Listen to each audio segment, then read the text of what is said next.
The small, remote town of Evercreek, South Carolina, has the dusty, forgotten feel of places caught between eras. Anthony drives into town in an old car, ready to take on his new role as sheriff with both curiosity and skepticism on his mind. It was far from the big cities where he had spent most of his career, but the opportunity to serve as sheriff convinced him to give Evercreek a chance. At 56 years old, he has seen just about everything a police force can throw at him. But this town? It gave off a strange atmosphere. Anthony walked into a modest hotel near the town square and checked in, deciding to explore a bit before making his presence known. With an old baseball cap and an old jacket, he blends in. Just another passerby, he muttered to himself. The next morning, he made his way to a cute little cafe that looked as if it had been frozen in time. As he entered, he felt dozens of pairs of eyes looking at him, evaluating him. He nodded politely, ordered a cup of coffee, and sat down to observe the place. That was when he first noticed the two policemen.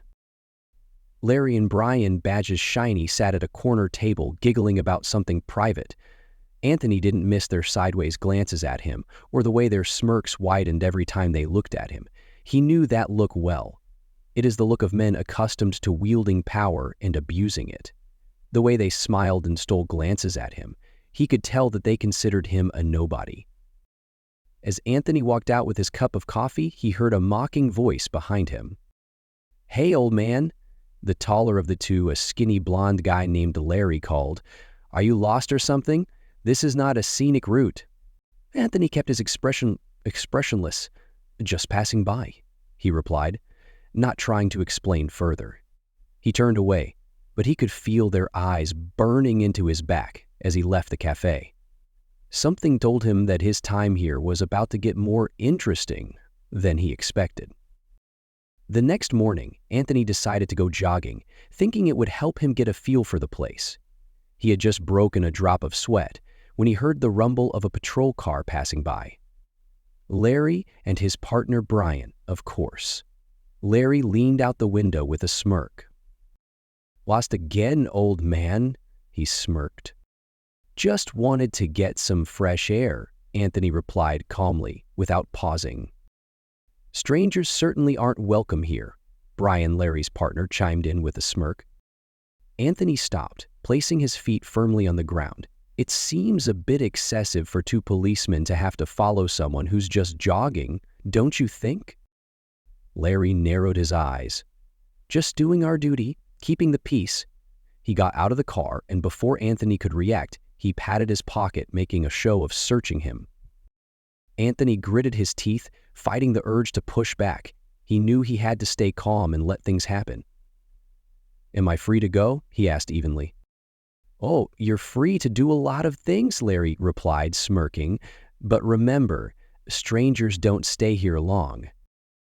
Anthony decided it was best to walk away, but he had seen enough. These cops have a little game they love to play, and they enjoy every minute of it. That afternoon, things took a darker turn. As Anthony is walking through the town square, Larry and Brian approach him again, but this time with a new plan. Before he could react, each person grabbed an arm and pulled him to a tall lamppost.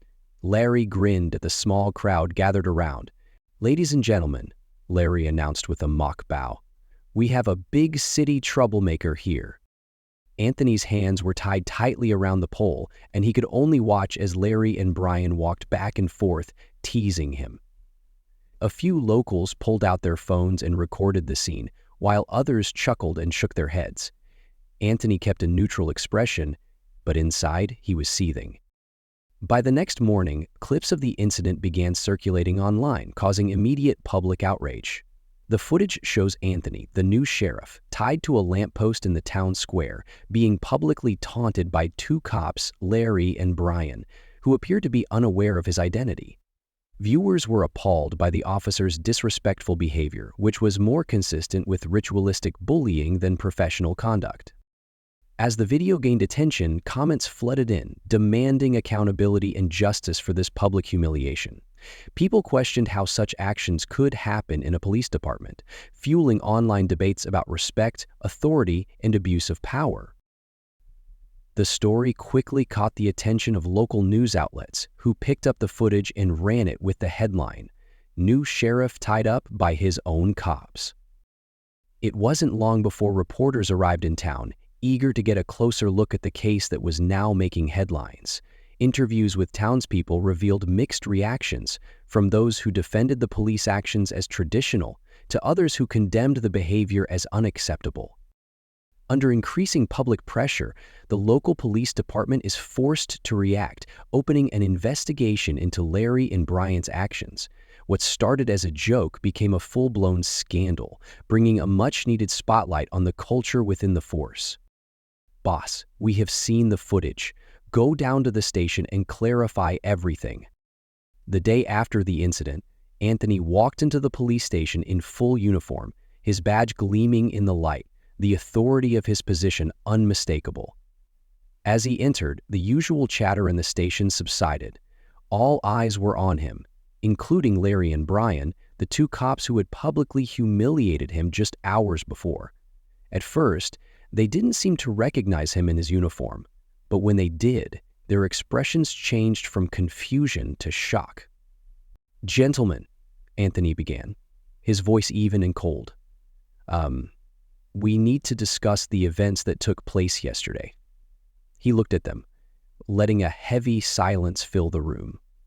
Larry and Brian exchanged uncomfortable looks, but quickly tried to hide their discomfort, trying to brush it off. Hey, Chief," Larry stammered, a nervous smile appearing on his face. "Here, we have a little tradition. It's just that we like to have a little fun with the new arrivals." Anthony's face remained expressionless, his sharp gaze fixed on both men. "A tradition?" he replied, his voice mixed with disbelief. "So, humiliating someone in public, someone you don't even know, is a joke? This isn't the first time you've done something like this, right?" The room was tense. The officers stood by, holding their breath, watching the confrontation unfold. Jake tried to stay calm, his voice a little defensive. "Everyone around here knows it's harmless. It's how we keep everyone in line."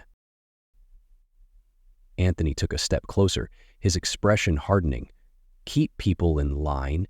You are the police, not the gatekeepers of some outdated tradition. What you did was not fun. It was a clear abuse of power.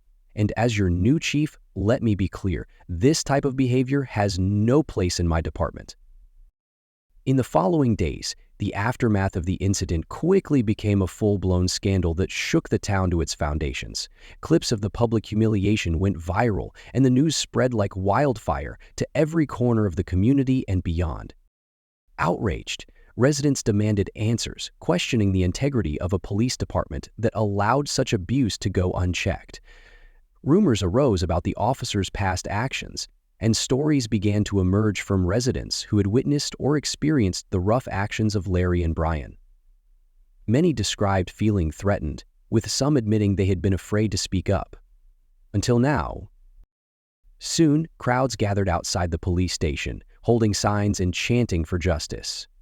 Local businesses showed support by closing for the day, joining the protest to promote accountability within the force. Inside the police station, Anthony understood the seriousness of the moment. After publicly confronting Larry and Brian and hearing their weak excuses, he knew there was only one course of action. He called an emergency meeting, gathering the department's employees in the main hall. Standing before the assembled officers, he addressed them with firm determination. "Today, we will draw a line," Anthony said, his voice carrying the weight of commitment. "This department will no longer tolerate any action that disrespects or undermines the trust of our community. Effective immediately, Officers Larry and Brian will be dismissed from their positions." A silence fell over the room as Anthony handed the firing papers to Larry and Brian, who stood there, pale and stunned. They know that the implications are far-reaching, Not only did they lose their jobs, but they also faced public disgrace. Without a word, they handed over their badges, the symbol of the authority they had so recklessly abused, and walked out of the station under the watchful gaze of their former colleagues. Under Anthony's leadership, the town and police department have begun a dramatic transformation toward respect, transparency, and accountability. Anthony's swift action to address the misconduct of officers Larry and Brian sent a clear message. The days of unchecked power are over. By firing 2 officers and conducting a full investigation into past complaints, he showed the community that abusive power will no longer be tolerated. This bold stance created trust and confidence among residents who rallied behind Anthony's commitment to change. Once silent citizens began to speak up, sharing stories and concerns they had previously kept private, Anthony implemented new policies within the department, prioritizing respectful interactions, community engagement, and clear accountability measures for all officers. Regular meetings and open dialogue between police and residents have fostered a new sense of unity, breaking down the barriers that once divided them. The town no longer wanted to accept intimidation or silence. Instead, they embraced a shared vision of safety and mutual respect. Empowered by Anthony's leadership, Evercreek has continued to transform, proving that real change begins with courageous action and a commitment to justice.